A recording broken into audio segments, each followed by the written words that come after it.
Welcome to the Indigo Podcast, an exploration of human flourishing at work and beyond.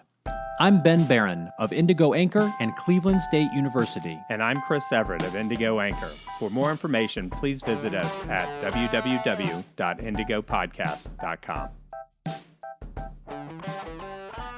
All right, today we're going to talk about the least crappy top 10 work trends list probably in the world, according Wow, that's a ringing endorsement. according to the Society for Industrial and Organizational Psychologists. Yeah, so what you're implying, I think, from your statement there in your introduction is that there are many trend lists out there, people liking to prognosticate about the future and bloviating about what they think is going to happen. And, you know, if it happens, then they can say, I told you so. And if it didn't happen, then no one really notices and they win. But anyway, this is a decent list, and this comes from the Society for Industrial and Organizational Psychology. So we're going to talk about we're going to give a little intro to their top 10 work trends for 2021. We're going to talk about the actual trends, share those with you. And then we're going to talk about some implications and some further considerations regarding the state of the world of work in 2021. So let's hop into it and start talking about this list from the Society for Industrial and Organizational Psychology. Yeah, so this list is comprised of a lot of smart people that contribute. Ben, I think you've been a contributor to this list since it started, right? I have. I think the Society for Industrial and Organizational Psychology, which I'll just mention is my primary professional association, if you will. They've been doing this since I think 2014, and I've contributed to it since then. And the way that they do this is they send out a survey to all members, about 7,000 SIOP members. They sent this out for this recent one.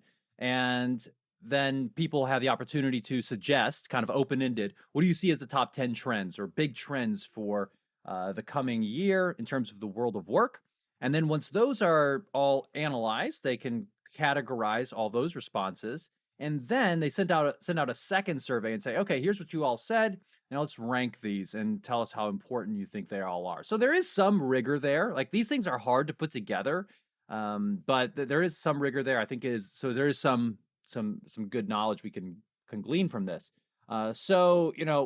Again, no real perfect way to develop a trend list, and there are so many of these, but at least we can say that this list, I think, is it is a compilation of what some pretty smart people see as top trends for 2021 in the world of work. Yeah, so a lot of the guys on LinkedIn, you'll see it's like, oh, look, I'm a thought leader because I put thought leader by my name. It was that easy. You just type it in. Ta-da! You could do the same thing with Guru is another one you can do that with. I'm the shaman. Since that weird bear man pig stormed the Capitol, the shaman of QAnon. Like, I'm the shaman of 2021 trends. Look, I typed it in my profile. I expect to see your LinkedIn profile update later in. It's like, you can't be a shaman. You're not even in fur right now. All right, let's get this back on track. We're derailing and devolving quickly. I know. Okay, so let's start talking about these trends because our listeners want to know them. So this is from real people that are really smart on the world of work. All right. And we'll do this like a top 10 list you'd see on like a Tonight Show. We'll start off with the number 10. Exactly. And as a preview of coming attractions, we will talk about what we see as some limitations, perhaps, of this list and some other thoughts after we go through the list. But let's get through the list first, discuss them briefly, and go from there. So what is trend number 10? Well, virtual learning. Yeah. Drum roll. Virtual learning. So they collect, I should mention that I think the data analysis or data collection, I should say, for this started in October, November of 2020. So, we were deep into COVID type of work environment at that point. And virtual learning, not a big surprise here.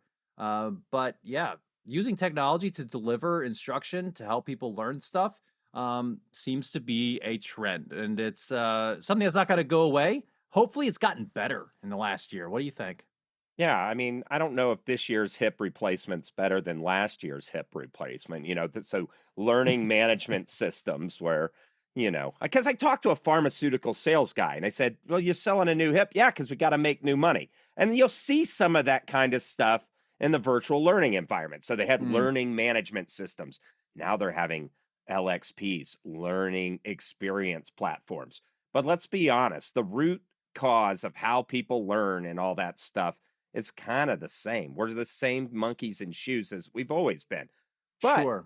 any attention towards helping develop your workforce and actually spend time training and developing, I applaud. So I'm not going to poo poo on this one too bad. No, no, and I think it has gotten a lot better in terms of the technology that's available.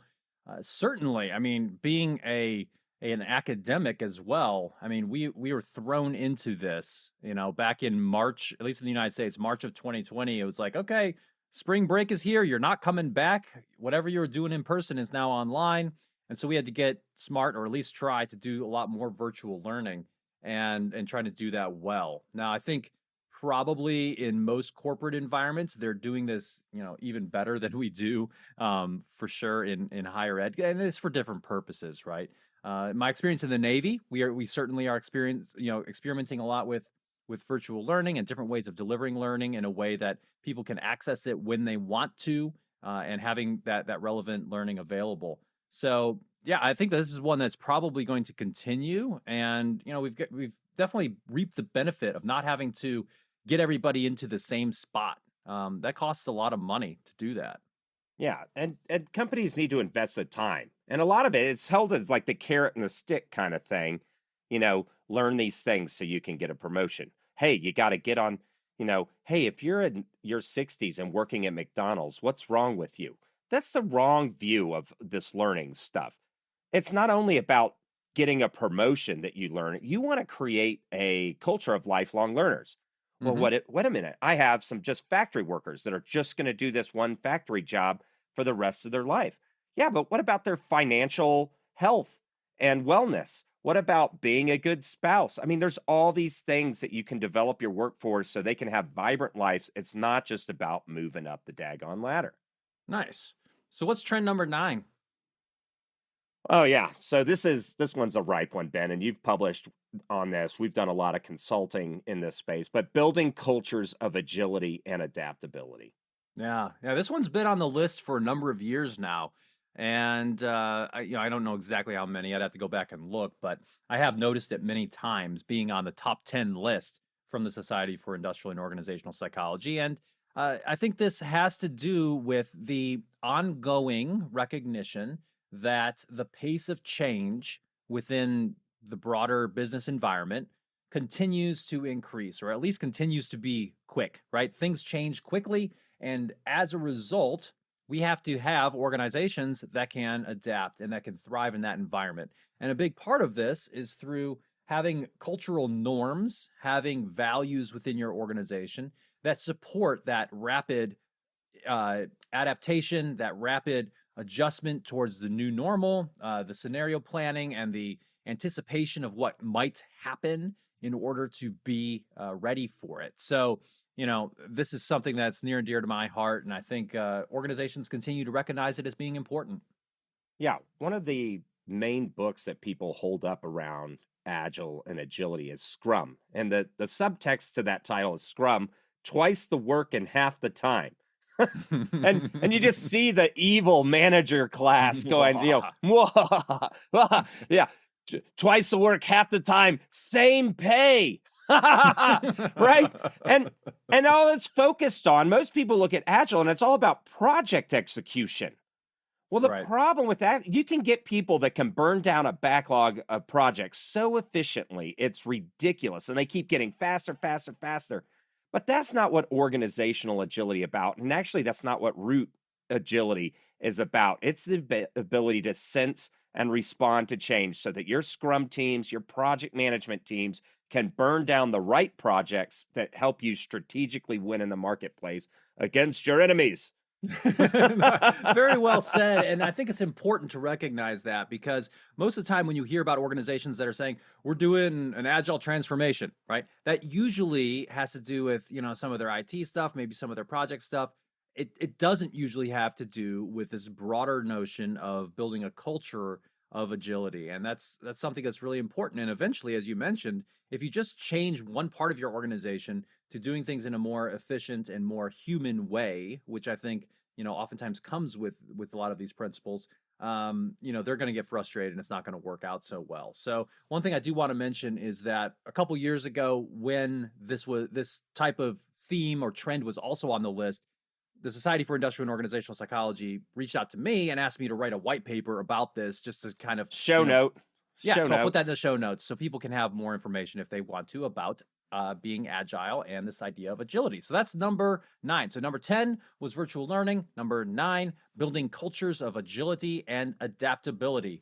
That brings us to trend numero 8, which is the changing nature of work. Now that's a big category. Goodness Like, sakes. yeah, if you printed corny corporate polo shirts for everybody at PSYOP, it would probably say the changing nature of work on it or something on that.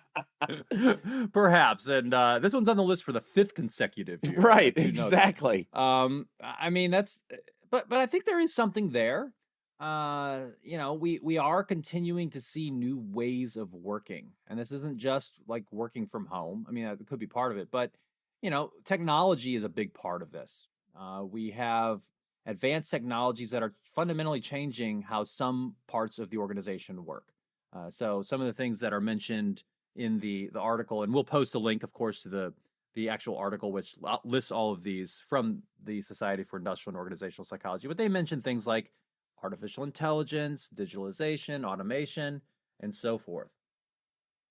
Yeah, and my cynical view on this is the more things change, the more things stay the same, right? So you got new gizmos, but you still have a jerk boss you got to contend with. Hey man, we've got all the AI, but why does my employee annual review still stink?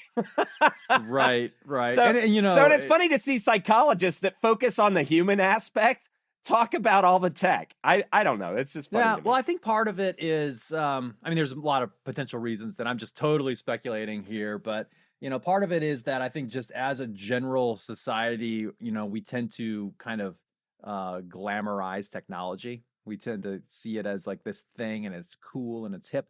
But I think there are other ways in which we as industrial and organizational psychologists approach this, and that's in terms of that interface between technology and the human, how that changes, the lived experience of the employee. And certainly that's important. Probably even more important are some of those fundamentals, as you said, still have that jerk of a boss we got to fix. So some good stuff there. I think it's a big category. Changing nature of work. Another thing in there is, the kind of changing nature of the employee organization relationship, right? So moving from even more so from the idea of lifelong employment at one place to one in which you are having much more contingent labor, having more flexible types of arrangements and those types of ideas. So that's number 8, the changing nature of work. What is trend number 7? Yeah, so this is work-life integration. Mm. And but More like work-life collision. Yeah. Yeah. Welcome to work. You don't have a life anymore. If we wanted you to have one, we would have issued you one at the door. Well, yeah, I don't know if you guys have something similar in the Army, but in the Navy, we always say, if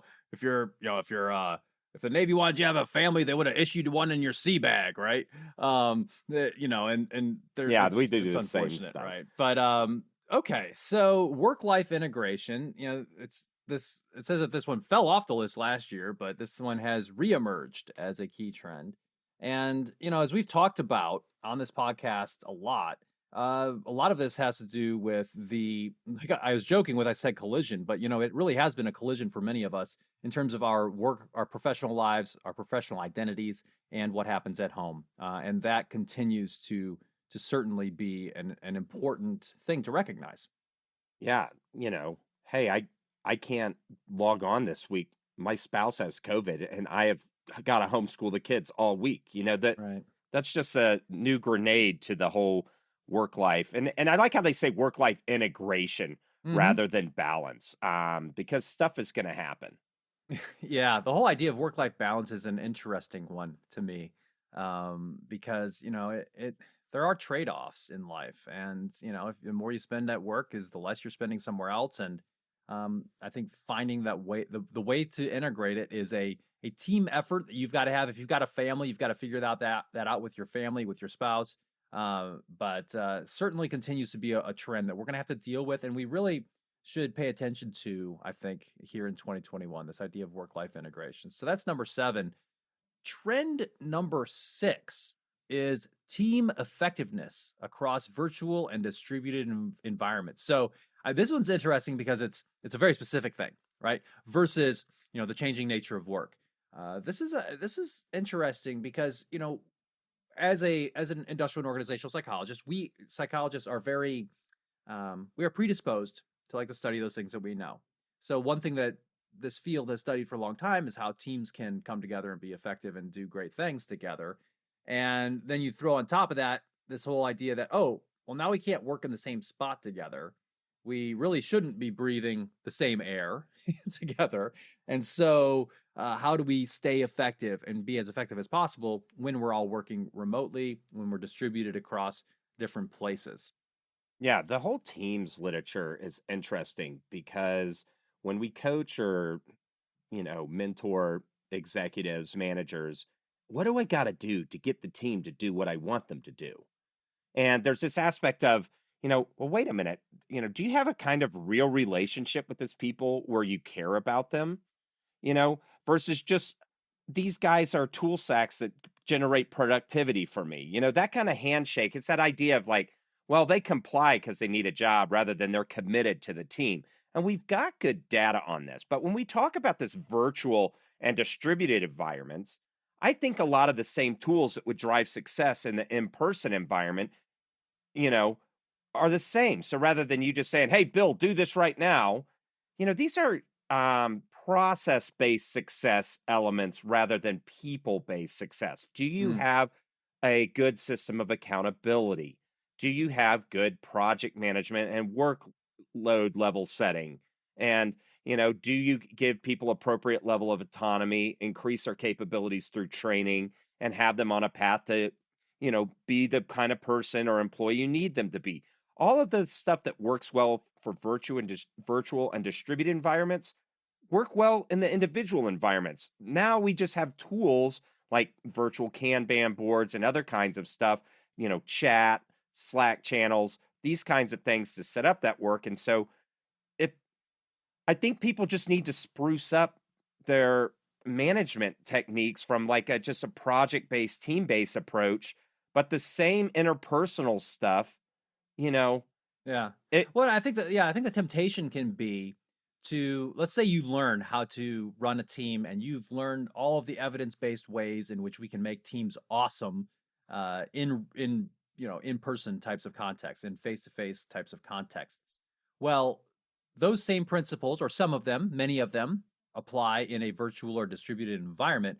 But because psychologically we've shifted into this other environment, our brains are telling us that this is different, and you may run the risk of forgetting some of those great things or not implementing them and not doing some of the great stuff, right? So, we've had numerous conversations on this podcast about meetings, for example, and we had a great podcast episode with Steven Rogelberg, who wrote The Surprising Science of Meetings. And, he came out with that book, and then COVID hit, a lot of people doing virtual stuff. And so he had to adapt some of his material, and he was getting asked a lot of questions about virtual meetings. And, one of his big principles, one of the big takeaways from that book is, as a leader, you need to be a good steward of people's time.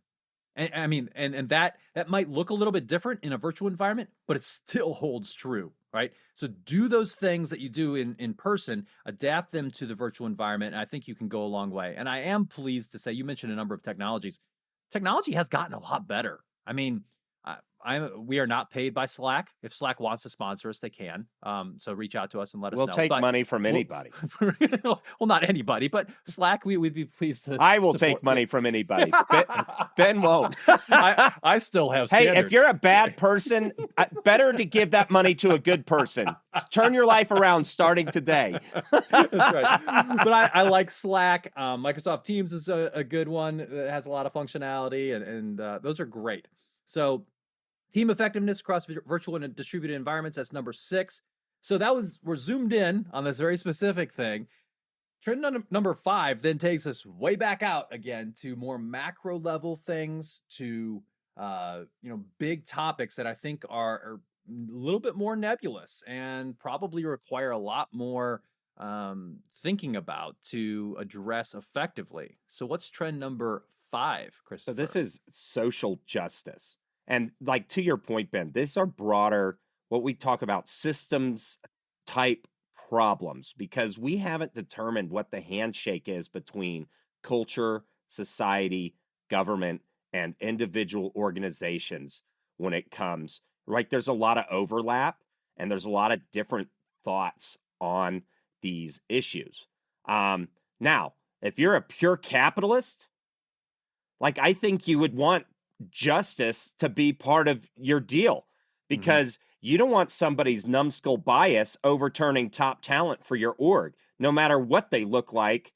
Hey, do you wear pants to work? Great. That's what we're looking for. Smart people who wear some pants or some kind of clothing, right? You're not looking for, well, this guy went to the same alma mater I Yeah. went to. And there's a lot of that. A lot of colleges, universities, right? They kind of pimp out their alumni network. Hey, Well, go of to course they this. do, but Yeah. I would say that it's driven a lot. I mean, it's driven by the supply, right, from the universities, but it's also driven by the employers. You go to, for example, and this is a little bit off the topic of social justice, but it's related in terms of diversifying your talent pool, or having equal access and opportunity to jobs. I mean, if you don't go to a certain number of business schools, good luck trying to get a job at one of the big consulting firms. I mean, that's kind of the way it works, unfortunately, because those are just kind of sorting mechanisms for these different organizations to hire people. So, it's interesting because things about having equal rights and access to opportunities. I mean, these are laws. I mean, we have laws that have been on the books for a number of years. In particular, in the United States, we have Title VII of the Civil Rights Act of 1964, which first identified protected classes and said you can't discriminate people against people based upon a certain number of factors. But I think the point here, in terms of why this maybe is a trend, is that certainly in 2020 we saw the killing of George Floyd. We saw other types of incidents that brought these types of issues to the higher in the public consciousness, which then is making organizations then think about, well, gosh, do I need to be doing something different or more or further integrate these types of ideas into the fabric of what I'm doing as an organization? Yes. And so we're actually working on some research with some fellow colleagues, ending racism at work. Was it org? Org. Yeah. Yep. So go check that out. We're actually working on that. Social justice is a challenge for us right now because, well, we know we want to do something about it, but the route forward isn't laid down by the science and the data, as well as other things such as like assessment tools for Right. employee assessments, right? So this Yeah. is new and developing.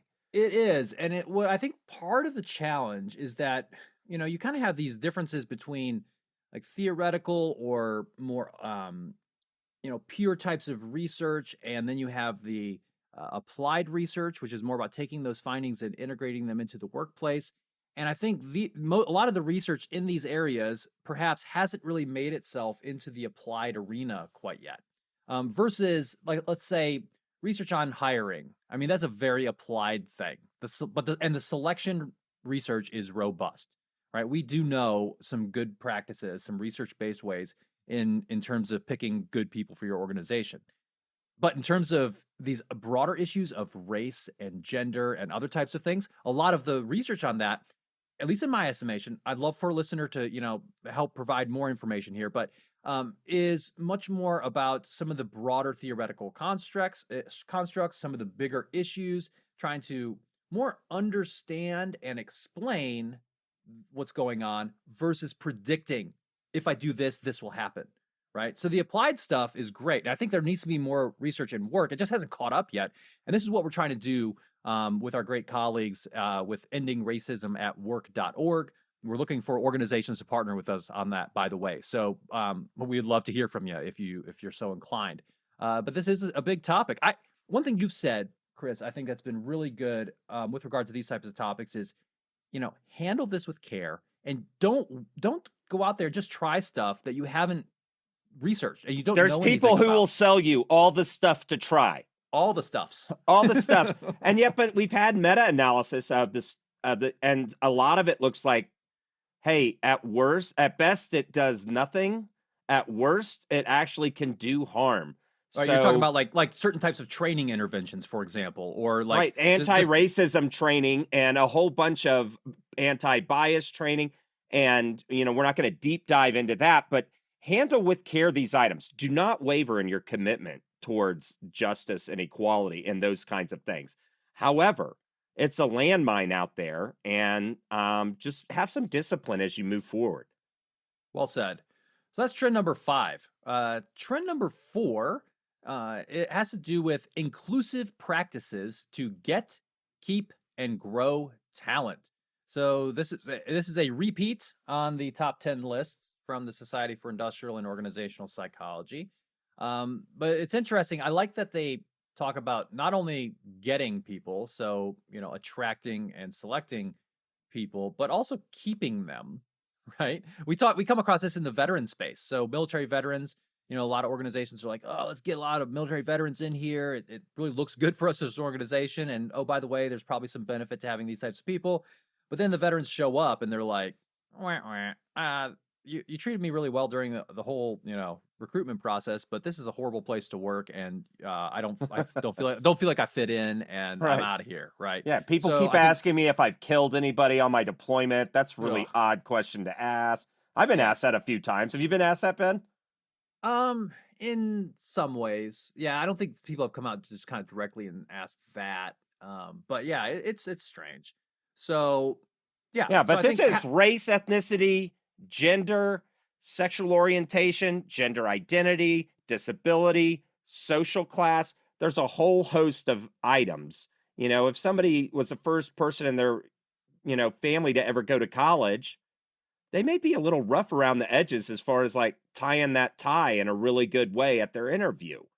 And there's just all these things, and everybody has their own implicit biases, and it's just a big bowl of spaghetti mess and unpacking these things. But if you want to have a cutting edge workforce that does cutting edge stuff and has awesome productivity and all those things you're looking for, inclusive practices is something you've got to sort out. Yeah, and it's so much of this is about culture, and it's about having a culture that recognizes and accepts people who are different. And as you were saying that, I just was reminded of a scene from The Crown. So my wife and I, we've caught up now. We've watched all the episodes that are out there so far of the Netflix series The Crown, which follows the British monarchy. And there's this one episode in which there's a super, super awkward scene where a young Princess Diana, I believe it's before they actually got married, but she comes over to the palace or whatever, and a bunch of the royal family standing around in a circle.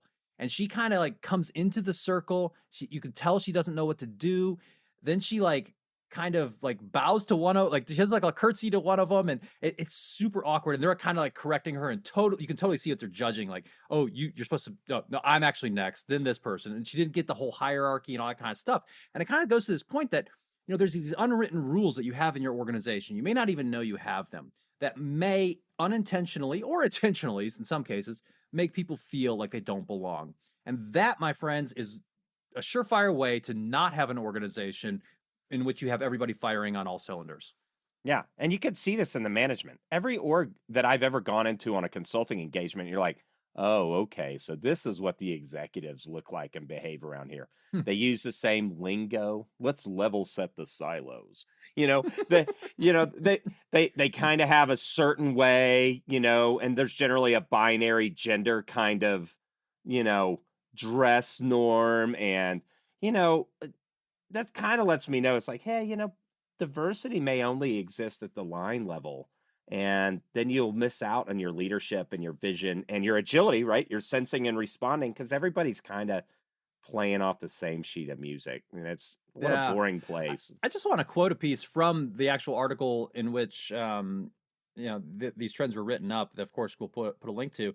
But what they said is effective management of diversity, equity, and inclusion means that diverse talent are excited about working at an organization, are able to put forth their best contributions, and desire to stay. So that's the goal. And I think that goes hand in hand with some of the things we've already talked about in terms of social justice. But that is trend number 4, inclusive practices to get, keep, and grow talent. Let's move on now, maybe to trend number 3, which is what?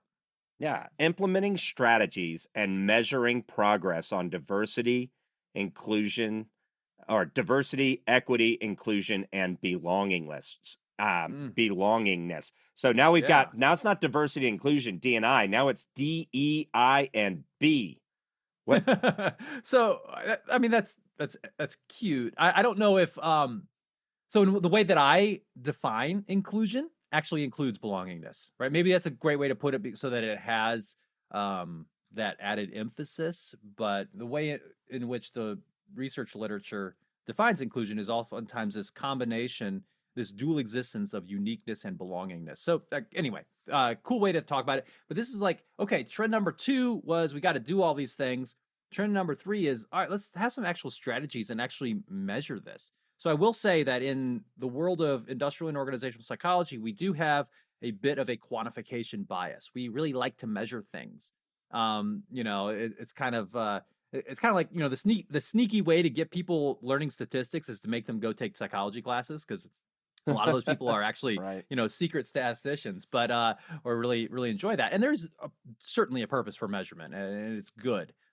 So not only should we do these things, but we should actually measure them. We should start putting some rigor, some some scientific evaluation around what we're doing.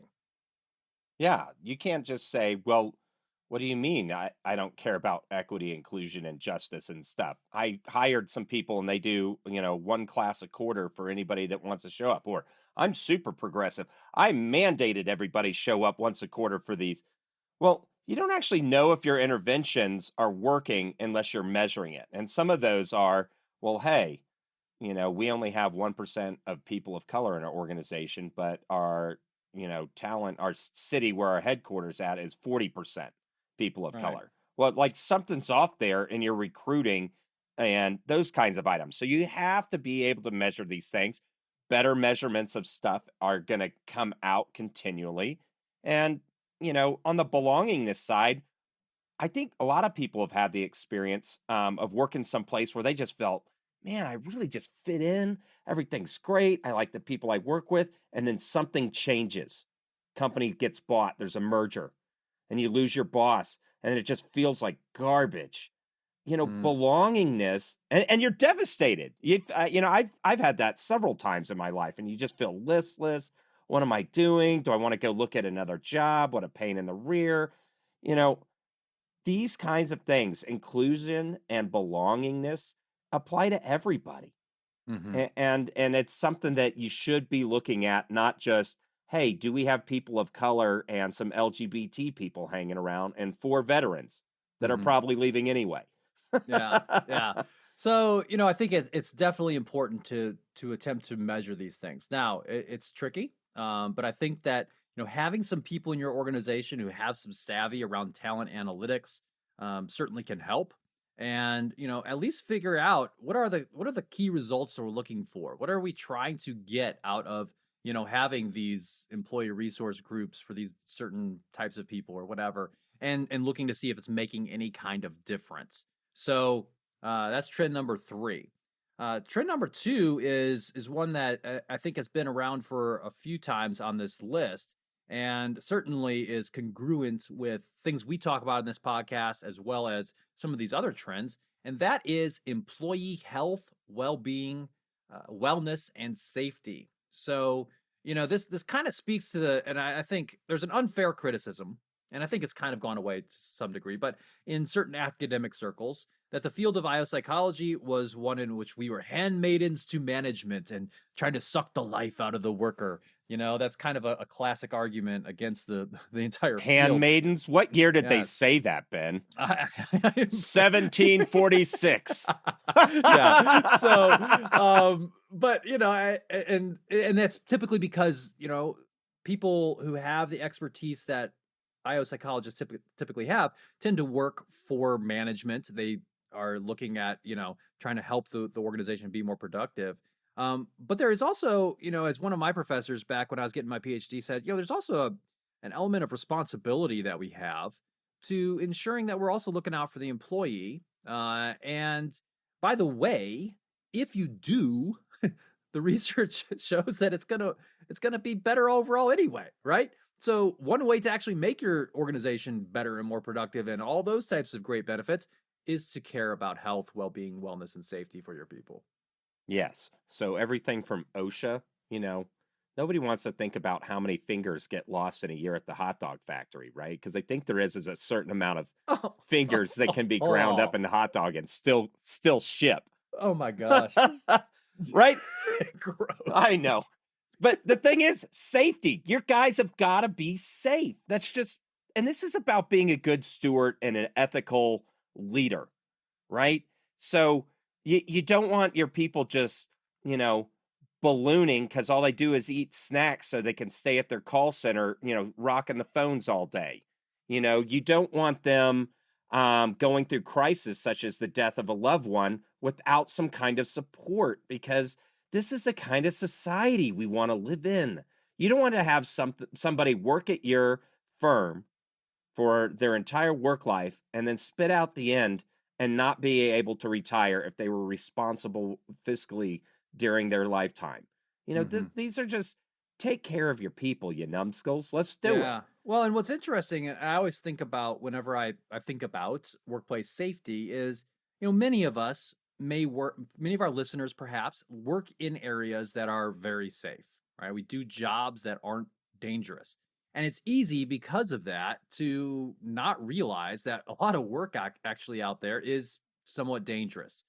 So, for example, I'm just looking at some data right now from the Bureau of Labor Statistics, which for our international listeners is part of the U.S. Department of Labor here in the United States, where they study and collect information about all kinds of things related to work.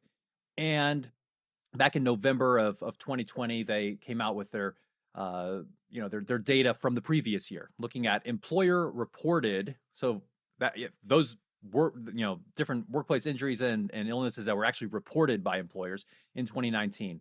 And I quote, private industry employers reported 2.8 million non-fatal workplace injuries and illnesses in 2019. So there is a lot, and these can be very costly for the organization and certainly are not a good thing for the individual employee. So a focus on these types of issues is very important. One thing that we also mentioned in a previous episode where we were talking about, hey, here's some things that you need to be thinking about as you start to plan for a post-pandemic world of, your organization, is to think about your overall employee health and well-being. And maybe because we've been so focused on COVID for our employees, has given us a little bit more appreciation for, guess what? We need healthy people on the job. Right. So number one, the final trend. Okay, I think this one deserves both of us need to do like a little little drum bah. There you go. Okay, so the number one trend. Remote work and flexible working arrangements. Shocking. And it's probably just because we're in this space so much. It's like, I get tired of hearing about this one. But I guess everybody's thinking about it. And, a lot of people need to work remotely now. And now people are saying, well, wait a minute. Some backup history, a disgustingly short cliff notes. Oh, everyone should work from home. They'll be more productive. They send them home. They're more productive for a month. And then after that, the productivity drops. They're like, oh, well, let's bring them all back in. And it's this whiplash. That's a lack of discipline approach that has given this a lot of baggage it shouldn't have. You need to have managers that know how to manage people in person and away. That's just, if you're a manager that doesn't have that skill set, you're wrong, buddy. You're going to be left behind, right? If you're a workforce, somebody that has remit over that, C-suite or CHRO, Chief Human Resource Officer, and you don't know how to think about these things and assess those fits for your organization and how you should slice that pie, you're wrong. You need to go learn about this stuff. So I don't know if it's a trend versus this ship has sailed, like it or not. You better catch up or get left behind. Absolutely. Yeah, no, that's a good point. And a lot of this has to do with leadership practices. It has to do with culture within your organization in terms of how well you support remote work and flexible working arrangements. I think as we start to move out of being so burdened by COVID and the restrictions that it places on us, whenever that is, whenever that time comes, organizations will need to be thinking about, well, what is the sensible way forward? And what I would encourage all leaders right now to be doing is starting to document what are those things that we've learned. Don't throw all the learning out. There have been many things that our organizations and the people within them have learned during these past number of months, and I think it'd be important to understand those and use those best practices and learnings going forward. So that's number one: remote work and flexible working arrangements. So now that you all know the top 10 the workplace trends according to the Society for Industrial and Organizational Psychology for the year 2021, perhaps now we should move on to talking a little bit about some implications and some further considerations regarding the state of the world of work in 2021. I think one of the most important ones is something, Chris, you already mentioned, which is, these are great, interesting, useful, worthy of our attention, but many organizations just still lack the basics. Yeah, this is like saying, well, what's Tiger Woods honing on his swing right now? And I'm like, man, I can't even go golfing without losing 2 sleeves of balls, you know? And this is like that is not the level of instruction that is right for where my golf game is right now. And you only lose 2 sleeves of balls when you go golfing? Yeah, because I'm buying the beers the rest of the time. I miss every other hole, right? So, people are looking at these pro trends and they're fantasizing. Oh, just imagine my organization is ready for this stuff. And you don't have basic stuff like performance reviews dialed. You don't have a competency model tied to your cultural values. You are missing.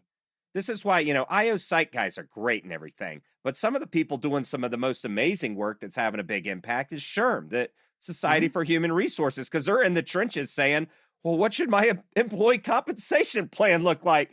I don't care about AI if nobody's getting paid. Man. Yeah, there is a luxury that comes, especially when you're in academia. It's like, hey, this is some really interesting stuff, and I'm going to study it. And I think it's, it could be a trend. So I'm going to say it's a trend. There could be some of that. And like you said, a lot of HR people out there and just every manager, every executive is in the trenches and has to get stuff done. So getting, we had a whole movement actually. I don't know if we still do this, but this was a thing in the Navy for a while. We said, getting brilliant on the basics. And I think that's a nice way to think about this. What are we trying to do as an organization? And how can we be great managers? How can we be great leaders? How can we, motivate people, keep work organized, make it so people, hey, maybe they even don't hate coming to work. Maybe they actually like coming to work. Those types of things can be really important to focus upon if that's not in place for you already.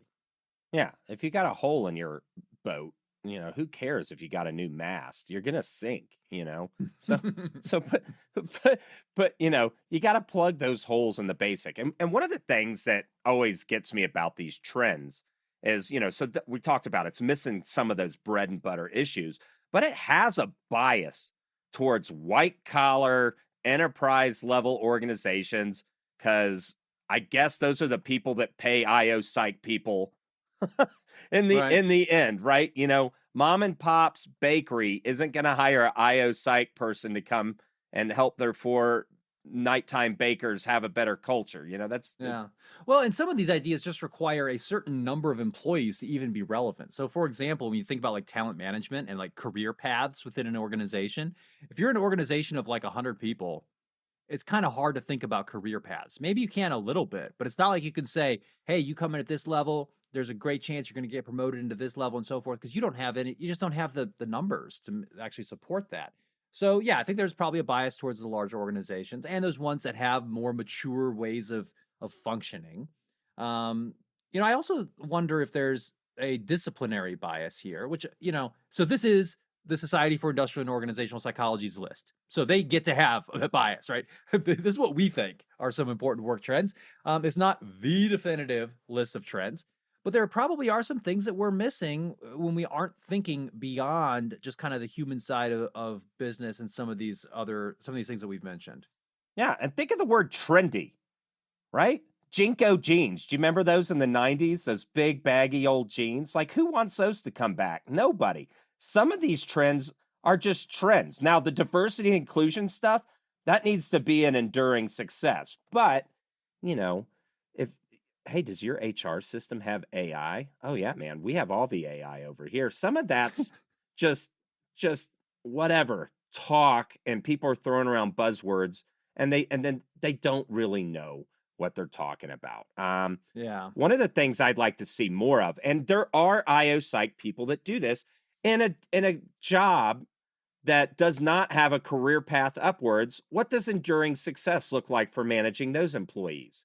Because not everybody's on the path to the C-suite or die out trying. What does culture and community look like for, labor organizations? We have migrant laborers that process our chicken and pick our wine grapes and all kinds of things. There are people that do. You've done work with dirty and dangerous jobs, right? You've done Sure. research there. I'd love to see some of those issues, because we're talking about our societies kind of, there's an urban-rural divide. There's a kind of a class divide, inequality. Well, what are we doing to focus on the lives? I'd like to see that to be an emerging trend maybe next year. I'll go talk to the prez over there at PsyOp and say, hey, what do we got to do to get some regular worker, regular sized organization, small business stuff on this list, rather than the trend being, let's enhance these multinational conglomerates? Yeah. Well, and part of it is that there is a quantification bias. We measure those things that we can measure. And sometimes it's just hard to get access, for example, to do research in small organizations, or there aren't enough people in an organization to, for example, fill out surveys that even give us a sample size that's going to help us do some fun statistical gymnastics. You mean you guys will have to work hard?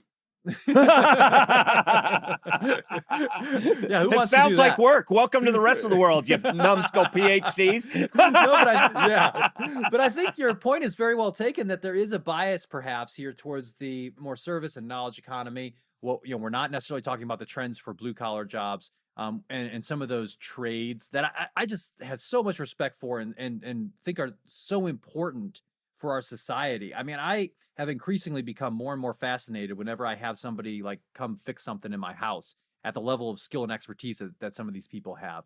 So I think there's probably some areas that we need to look at there. And another thing is that I think organizations need to ensure that they're not letting themselves get distracted by just what's shiny or what's trendy, what's maybe a fad, right? And get good at those fundamentals, get brilliant on the basics. Because a big part of success, strategically or tactically, is just doing the fundamentals right. There's a lot of ground you can make up just by doing that. Yeah. If you don't have a dashboard or something to measure, we talk about continuous improvement, and it definitely should be applied not just to processes and projects, but to the people parts of our organization. Okay, you think you have the best, performance review or assessment accession criteria? Well, how are you going to improve it next year? Right? Are you saying you're perfect? No, nobody's perfect. Well, great. Where's your program to improve these bread and butter facets of your HR and your people operations? Okay, and then start dashboarding and add the inclusion, add the belongingness and the diversity, add some justice elements to those dashboards. Great. But a lot of you guys don't even have dashboards for how you're going to improve your core functioning. And that's what's going to require thought leadership, reading, attending some conferences virtually, apparently this year, and those kinds of things. You up your game on the fundamentals. Right. There's also an inherent risk of just early adoption of some of these things, right? Oh, I think yeah. approaching them with care. And I think actually we talked about this a little bit with the social justice and the inclusion diversity types of topics, in that, you could imagine We won't pick on any specific organizations, but one could imagine an organization that really wants to do the right thing, right, in their view. In their view of how the world should work, how society should work, how their organizations should be in that world. And they may see something that's being done somewhere that sounds good, and they may say, or they may read a book on something and say, let's do this across my entire organization. And they haven't really understood the problem. Perhaps they really haven't they don't have a good understanding not only of the problem, but also of what the treatment is. And so there's a potential for managerial malpractice, even if you are, trying your best and doing what you think is right. So, evidence-based approaches towards organizational improvement are better than non-evidence-based approaches. Absolutely. And if you're going to dive, and you should, yes, let me give you a mandate, do this, dive into diversity and inclusion and stuff like that. Don't just hire somebody and offset the work as a leader in your organization. And that doesn't mean you have to be a manager. If you want to, lots of times the biggest leader is just the guy that's on the team. He may not have the position, but everybody looks to them. We've all been in those meetings. What's Jack say? He's been here a long time. Yeah. Everybody just looks at Jack or whoever that person is. You need to get your arms and your minds and your hearts around the literature. If you're going to do some anti-racism interventions, you need to know about the history, who's talking about it, and the different sides of that conversations. If you're going to do the LGBT stuff, you better know. If you don't know what Stonewall is, you need to go get yourself right. And then we see big organizations make mistakes here because they're like, this is just a distraction. When can we get back to our projects? And then a vendor comes in, and then they look like chimpanzees in the public forum. They're like, man, everybody's asleep at the wheel as far as diversity and inclusion over at that org. Because look at these heinous, and I'm not talking about the mistakes of nuance. I'm talking about just blatant whiff. It was a T-ball at bat, and they hit the stick. So, you got to get right and learn about these things if you're going to wade into them, and you should. Right. So, I think it's good to be looking at those ideas that are the trends, looking at that's actually part of, being an agile organization, is having that forward-looking type of approach so that you're not just stuck in your own little echo chamber of your organization, that you are looking outside, you're trying to see what's going on in a broader context. And so looking for those ideas from the fringe, from the cutting edge types of ideas, just make sure that as you explore and adopt those types of practices, that you have an enduring strategy, that you have a good rationale for why you're doing certain things, that you're not just doing the kind of the hit and run to say we're doing something type of approach, because that's not going to get you anywhere. You got to actually care, dig into it, know what you're talking about, get the expertise if you need it from outside, and then move forward smartly. So I think those are some things that I would suggest for leaders and organizations right now. And it's about imagination. Nobody wants to lose imagination. From the earliest time we looked up at the stars, there was somebody that had no idea about flight even. It was like, man, what is it like up there? Right? And then eventually somebody, you have the imagination, but eventually you got to build your rocket ship. So these trends should inspire imagination. You should share these trends with your junior employees and stuff so they can start thinking about the world of work and get excited. But then it's like, okay, out of all this stuff that's inspiring our imagination, what can we concretely do now? Eventually, you got to do the work. And that's what having, like you said, Ben, a disciplined strategy on how to execute, when to execute. Right. So today we have talked about this top 10 list of work trends for 2021 as reported and as studied and so forth by the Society for Industrial and Organizational Psychology. We've discussed the actual trends here, and we've provided, I hope, some implications and other considerations for all of you out there, you captains of industry and leaders of the world, to think about as you move into 2021 and try to succeed in your organization. Thanks for listening to the Indigo Podcast. If you like this podcast, please consider helping us by rating us on Apple Podcasts or wherever you listen, telling your friends about us, having us on your podcast, or mentioning us on social media. Our website is www.indigopodcast.com, where you can access more information about us and this episode. Thanks again, and we look forward to talking with you again soon.